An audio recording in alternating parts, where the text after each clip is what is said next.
खलियान है, तो वहाँ के लिए ओड़े की चाल बोलते हैं, वहाँ पे नाचते हुए दिखे। पूरी घाटियाँ जो है आज आखिरी मंत्रों से अप्सराओं से भरी। चूड़ियों की आवाज़ आ गई, पायलों की आवाज़ आ गई।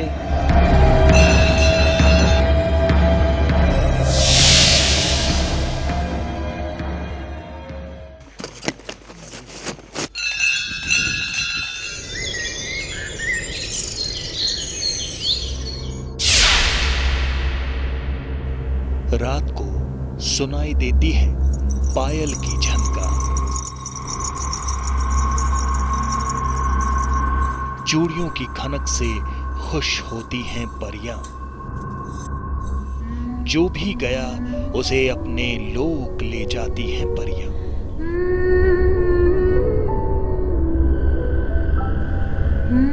सुरीली आवाज में मंत्र मुग्ध होती हैं परियां। जहां आप नहीं पहन सकते चटकीले कपड़े, अलौकिक और अदृश्य शक्तियां, दैवीय शक्तियां,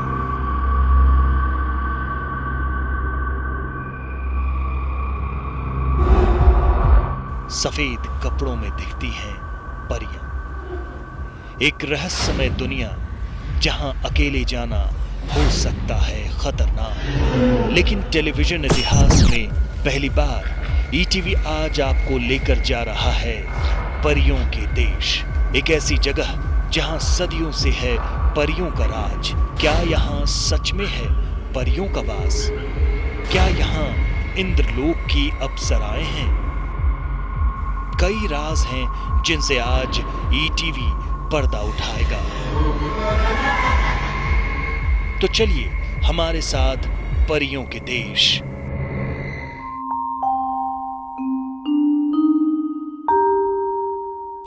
हिमालय की रहस्यमयी दुनिया में कई किंवदंतियां और लोक गाथाएं प्रचलित हैं।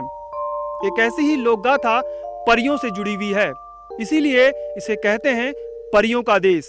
तो चलिए ईटीवी के साथ इस रहस्यमयी परियों के देश की खोज की ओर। हमारा सफर शुरू हुआ देहरादून से और हम पहुंचे नई टिहरी। लेकिन हमें टिहरी से एक नई दुनिया की ओर रुख करना था।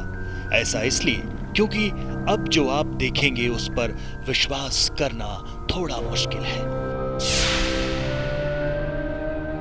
और यही सच्चाई जानने ईटीवी की टीम आगे बढ़ रही थी। टिहरी से करीब 41 किलोमीटर का सफर तय करके हम पहुंचे पीपल डाली। खैट पर्वत के लिए ईटीवी का पैदल सफर शुरू हो चुका है। वैसे तो खैट पर्वत जाने के कई रास्ते हैं। कोलगांव, ननवा और चौंदाना से भी खैट पर्वत जाया जा सकता है। यहाँ से करीब 5 किलोमीटर की खड़ी चढ़ाई है जो ऊपर खैट पर्वत है, और काफी रोमांचक और रहस्यमयी ये पूरी कहानी है और यात्रा भी है। तो चलिए हमारे साथ खैट पर्वत।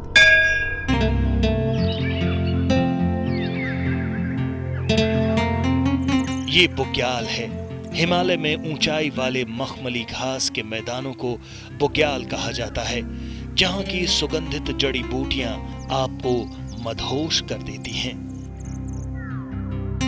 पीपल डाली से आगे बढ़ते ही हम टिहरी गढ़वाल के प्रताप नगर क्षेत्र में प्रवेश कर गए। जैसे जैसे हम परिलोक की ओर बढ़ रहे थे, हमारी उत्सुकता और मन के सवाल और गहरे होते जा रहे थे।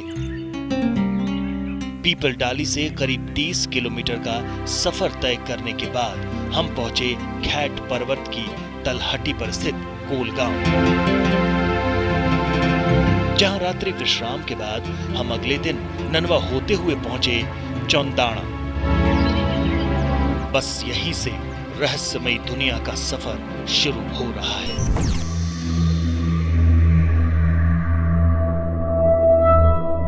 परियों के देश यानी खैट पर्वत जाते हुए हमें बताया गया कि इस क्षेत्र में बांसुरी या कोई सुरीली आवाज में गीत नहीं गा सकते। कोई चटकीले कपड़े भी आप नहीं पहन सकते। परियों के देश की क्या है पौराणिक गाथा? आखिर क्यों यहाँ पर बंसी नहीं बजा सकते, यहाँ पर कोई गीत नहीं गा सकते, यहाँ पर कोई भी चमकीले वस्त्र नहीं पहन सकते। क्या है इसके पीछे पौराणिक लोक गाथा और कहाँ है इसका जिक्र? आखिरकार जब हम चौंदाणा गांव पहुंचे तो हमें चमत्कारिक अदृश्य शक्तियों की कई कहानियां भी सुनाई गईं। लेकिन सच क्या है, इसके लिए हमें खैट पर्वत की चोटी पर जाना था। परियों के बारे में यहाँ कहा जाता है कि परियां सबसे ज़्यादा ऊंचाई वाले स्थानों पर रहती हैं और ऐसे अपने श्वेत वर्ण में रहती है कि राजकुमारियाँ लगती है। और यदि जब उनके इर्द गिर्द कोई बहुत ही ज़्यादा चटकीले वस्त्र पहन के जाता है या कोई ऊर्जामान उदयमान या बहुत ही नौजवान व्यक्ति जाता है तो परियां उसको हर लेती हैं।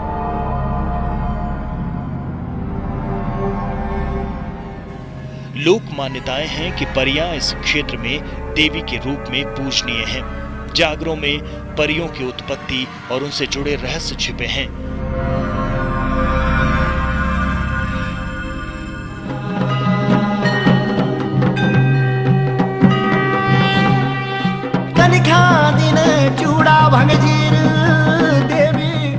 पर्वतीय इलाकों में जागर भी किसी रहस्य से कम नहीं है। जागर पहाड़ की एक ऐसी विधा है जिसमें लोक वाद्य यंत्र या फिर ढोर थाली से देवताओं का स्तुति गान किया जाता है।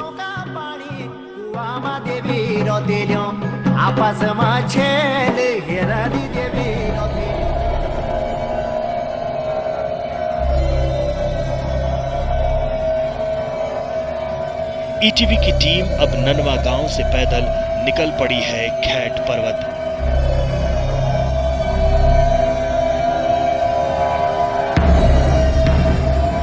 खैट पर्वत के सफर में ये अंतिम गांव है जो थात गांव है और यहाँ से ठीक इस तरफ जो सामने खड़ी चट्टान दिख रही है उसी को खैट पर्वत कहा गया है। और देखिए रास्ता भी खड़ी चट्टान से होकर जा रहा है। इसी रास्ते से होते हुए हम खैट पर्वत पहुँचेंगे।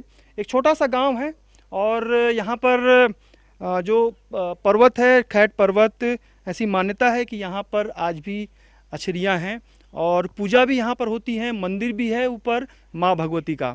तो यहाँ से हम आगे की तरफ बढ़ेंगे खैट पर्वत की तरफ और यहाँ से सीधी खड़ी चढ़ाई है जो काफ़ी मुश्किल है। ख़ास तौर पे बरसात के समय थोड़ी और कठिनाइयाँ आ जाती हैं क्योंकि काई बहुत जमती है, जोंक भी मिलती है रास्ते में और खड़ी चट्टान है तो सांस जो है वो भी फूलती है।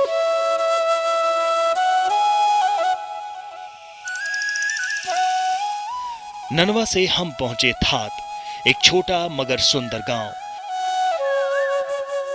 इस गांव से लगभग 5 किलोमीटर की दूरी पर खैट पर्वत है। रास्ते में जाते हुए हमें परियों से जुड़ी कई कहानियां बताई गई। हमें बताया गया कि परियां आज भी खैट पर्वत पर नाचती हुई दिखाई देती हैं, जो थात गांव से सफेद कपड़ों में स्पष्ट दिखाई देती हैं। मंडाण में तो परियां महिलाओं में आत्मसात हो प्रकट भी होती हैं।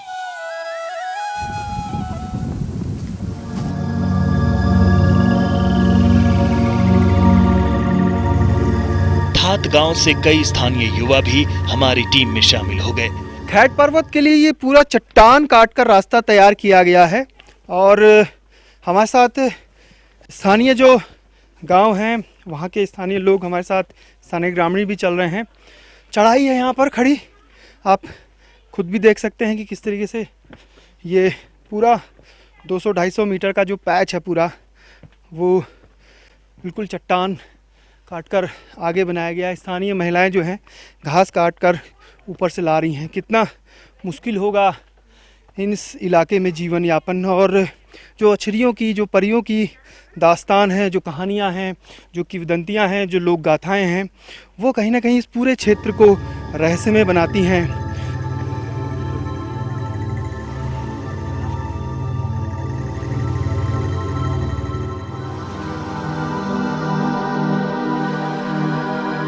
जैसे जैसे ऊंचाई बढ़ रही थी, प्रकृति का नजारा भी लगातार बदलता जा रहा है। खैट पर्वत जब बेहद नजदीक था तो जंगल और भी घना हो गया। घने जंगलों को पार करने के बाद हम इस स्थान पर पहुंचे हैं। क्या है इस स्थान की मान्यता और क्यों यहाँ पर एक दैत्य को पूजा जाता है, वो बताने के लिए हमारे साथ स्थानीय निवासी हैं। क्या नाम है आपका? राजेंद्र कुमार। राजेंद्र जी, क्या मान्यता है दैत्य खाल की? मान्यता इस प्रकार की है कि जो हमने पूर्वजों से सुना है, ये चीज़ें यहाँ पर कि इसका मतलब राक्ष जो देवता है एक, उसका यहाँ पर वध किया गया राक्ष है जिसे कैटअप के नाम से जाना जाता है, और उसी को हम राक्ष देवता कहते हैं। वैसा ये कैटअप के नाम से जाना जाता है। कैटअप के नाम से जाना जाता है, और इसका नाम जो है वो दैत्य खाल भी है, राक्ष खाल भी है, जो पीछे मंदिर लिखा हुआ है रक्षपाल मंदिर। यहाँ से अब आगे का सफ़र जो शुरू होगा वो होगा इस क्षेत्र का सबसे ऊंचाई का पर्वत यानी खैट पर्वत, जो है परियों का देश। तो आगे बढ़ेंगे और जानेंगे क्या है खैट पर्वत की कहानी और क्या कुछ यहाँ से दिखता है। ये केवल एक पर्वत ही नहीं बल्कि रहस्यमयी दुनिया भी है। इस समय भी बादलों की अटखेलियाँ हैं, लगातार हमारे चारों तरफ बादल लुका छिपी कर रहे हैं। कोहरा एकदम से आ जाता है और एकदम से छट जाता है। तो आगे बढ़ेंगे खैट पर्वत की तरफ। दैत्य खाल से करीब 200 मीटर की दूरी तय कर टेलीविजन इतिहास में पहली बार किसी चैनल ने खैट पर्वत में दस्तक दी।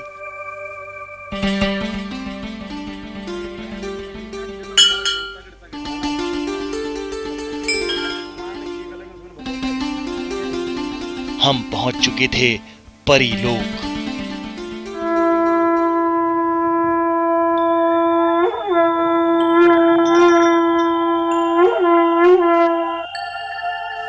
चारों ओर नजारा देखकर थकान गायब हो गई।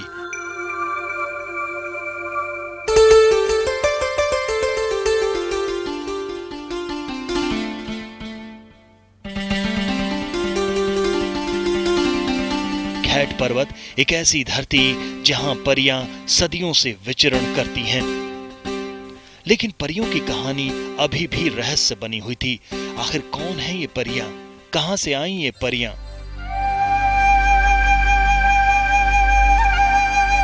बस सच जानने के हम बहुत करीब थे।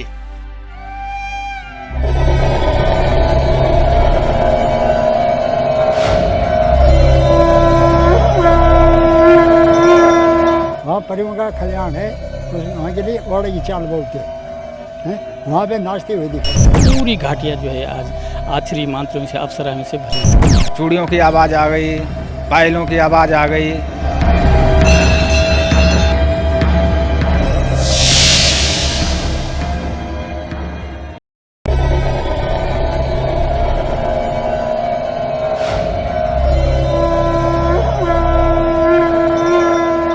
परियों का कल्याण है, वहाँ के लिए बड़ा की चाल बोलते हैं, वहाँ पे नाचते हुए दिखे। पूरी घाटियाँ जो है आज आखिरी मंत्रों से अप्सराओं से भरी। चूड़ियों की आवाज़ आ गई, पायलों की आवाज़ आ गई।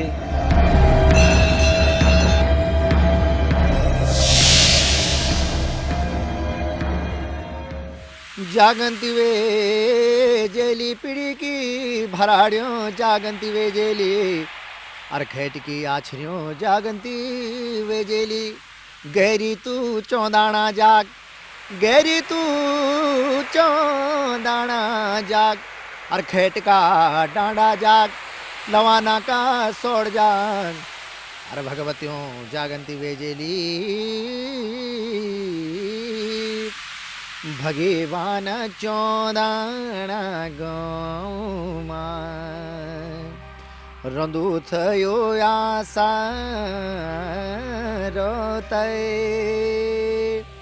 मेरा प्रभु जन्म कोयो तू, होलो सुकरम को नाटो। मुसोबीनी जल में हो असी को बिरद वेगे आँखों माँ कुंडाल गाचन कुबड़ी स्वर्ग जई जा। तब देख दो साथ लेना भौराणी वेन कै को मुसोबीनी जल में। हाँ हाँ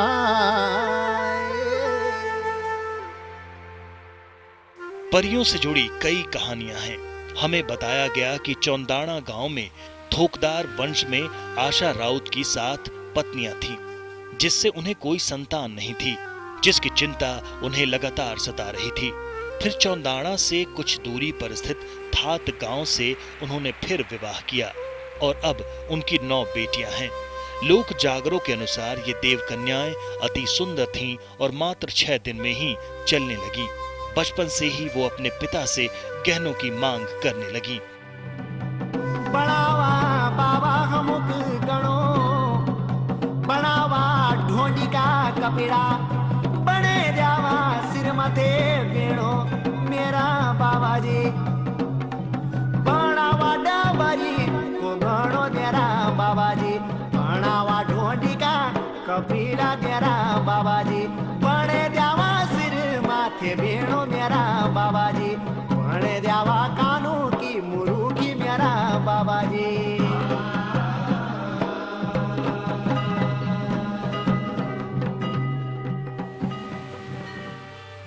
जागरों में उल्लेख मिलता है कि जब चौदाना गांव में मंडार लगा तो सभी 9 कन्याएं देवियों की तरह नाचने लगी। आशा राउत को पहले ही आभास हो गया था कि ये सामान्य कन्याएं नहीं हैं, बल्कि देवियों का रूप हैं। गांव में धार्मिक अनुष्ठान के समय वे खैट पर्वत की ओर जाने लगी। जब वे आगे बढ़ीं तो उनकी मां ने उन्हें रोका, लेकिन वे नहीं रुकी। नन्ही कन्याएं जब अपने गांव चौंदाना को देखती तो वहां अंधेरा दिखाई देता।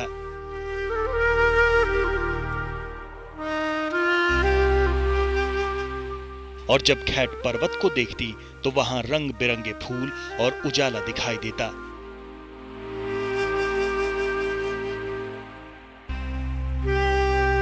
चौंदाना से वे अपने ममा कोट पहुंची। यहां भी उन देव कन्याओं को रोका गया, लेकिन वे आगे बढ़ती चली गईं और फिर खैट पर्वत पहुंच गईं। खैट पर्वत से पीडी पहुंची, जहां भगवान कृष्ण ने उन सभी को हर लिया। गढ़वाल में परियों को ही स्थानीय भाषा में अछरी, वन देवी, भराडी कहा जाता है। 9 देव कन्याएं ही परियों के रूप में खैट और पीड़ी में पूजी जाती हैं। ये 9 कन्याएं आशा रौतेली, बासा रौतेली, इंगला रौतेली, गधर्वा रौतेली, सतेई रौतेली, बरदेई रौतेली, कमला रौतेली, देवा रौतेली, बिगुला रौतेली के नाम से जानी जाती हैं। इसी पर्वत पर जब वो इसी पर्वत के सामने जब उन्होंने बहुत सुंदर बांसुरी बजाया, वो समूचा क्षेत्र खैट की आचरी मांत्रियों का है। खैट की आचरी मांत्री, पीड़ी की भराड़ी भी कहा जाता है उनको, और देवांगनाएं भी कहा जाता है। तो इन परियों ने उनकी बांसुरी पर आकर्षित होकर के जीतू बगड़वाल के प्राण हर लेने के लिए उनके पास गए कि अब हम आपको अपने साथ स्वर्ग ले जाएंगे।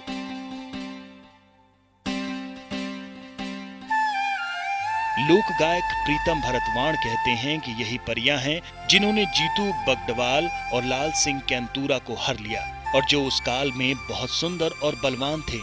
इन सभी में जीतू बगड़वाल की कहानी काफी प्रचलित है। तो लाल सिंह कैंतुरा के साथ में इसी तरह की घटना हुई, और आज भी लाल सिंह जो कैंतुरा के गीत बने हुए हैं इसी पर कि मतलब परियों पर। वहाँ पर देवी देवताओं का स्थान होता है, और जो देवी के साथ जो छोटी छोटी जो उनकी सहेलियाँ कहते हैं, उनको सहेलियों के रूप में उनको आछरियों या मांत्री कहा जाता है। रंदू थयो आशा रोतै, मेरा प्रभु जनम कोयो तू, भूलो सो करम को नाटो। मान्यता है कि इसी स्थान पर इंद्रलोक की अप्सराएं भूलोक में नृत्य करने के लिए आती थीं। खैट पर्वत के साथ ही पीडी पर्वत में परियों से जुड़े कई प्रमाण हैं। स्थानीय लोगों ने बताया कि आज भी उल्टी ओखली चट्टान पर बनी हुई है। हर साल मई जून में यहाँ भगवती पाठ और मेले का आयोजन किया जाता है। वरिष्ठ पत्रकार राजीव नयन बहुगुणा कहते हैं कि ये केवल एक मिथक है कि परियां आज भी विद्यमान हैं। कई इलाकों पे जिनको बुग्याल अल्पाइन बुग्याल कहते हैं, वहाँ मखमल की घास होती है, वहाँ ऑक्सीजन कम है, और वहाँ कई ऐसे तरह के फूल हैं कि जिनमें जिनकी गंध से आदमी उन्मत्त हो जाता है, बेहोश हो जाता है, कभी कभी कोमा में चला जाता है। ऐसा भटवाड़ी के ऊपर जहाँ जीतू बगड़वाल की कथा जिससे संबंधित है वहाँ है, ऐसा पवाली कांठा में है, ऐसा खैट में है, तो ऐसी कई जगह। बुजुर्ग परियों से जुड़े कई अनुभव बताते हैं। वह दिखाई देता है, वहाँ परियों का कल्याण है, वहाँ के लिए ओड़े की चाल बोलते हैं, वहाँ पे नाचते हुए दिखाई देते हैं। शायद 5 साल की लड़कियाँ दिखाते थे। असूज के माह में उनको नृत्य का नाचते देखते हैं, क्योंकि हमारे इसमें ये होते हैं कि असूज के माह में बैल भैंस गाय बाहर नहीं आती है, पीले कपड़े नहीं पहनते हैं। और आज भी हमारे क्षेत्रों में ये है कि जो पहला नाच होगा, पहला धान होगा, पहली फसल होगी, वो भराड़ी माता को आज भी देते हैं, आचर्य मंत्रियों के नाम से रखा जाता है। खैट और पीटी पर्वत चोटियों पर परियों के निशान मौजूद होने के कई प्रमाण हैं। पीटी पर्वत पर 3 वर्षों तक तपस्या करने वाले तपस्वी स्वामी प्रकाशानंद कहते हैं कि उन्होंने परियों की मौजूदगी कई बार महसूस की है। ये देव कन्याएं हैं और इनकी भी कई श्रेणियां हैं, छोटी बड़ी, और सबकी शक्ति अलग अलग है। और जहाँ तक हमारा अनुभव है, ये सब जो है भक्तों को आशीर्वाद ही देती हैं और सच्चे मन से इनकी साधना करने से उसका फल भी मिलता है। डिवाइन गर्ल यानी अदृश्य शक्तियों से जुड़ी ये थी पूरी दास्तान। ईटीवी की कोशिश थी देश जान सके खैट पर्वत और परियों का देश कौन सी जगह पर है, जहां धरती ने अपने सौंदर्य का खजाना बिखेरा है। परियों के देश यानी खैट पर्वत से ये थी ईटीवी की रहस्यमयी कहानी, रहस्यमयी खोज। आज भी इस क्षेत्र में परियों का वास है और ये मंदिर और इसके साथ साथ कई ऐसे साक्ष्य हैं जो प्रमाणित करते हैं कि इस क्षेत्र में अछरियों का आज भी वास है। निश्चित तौर पर ये परियों का देश ही नहीं बल्कि एक आध्यात्मिक स्थान भी है, जहाँ पर कई ऋषि मुनियों ने तपस्या की थी। अपने कैमरा सहयोगी सोहन परमार के साथ संदीप गुसाई, ईटीवी न्यूज, खैट पर्वत, टिहरी गढ़वाल।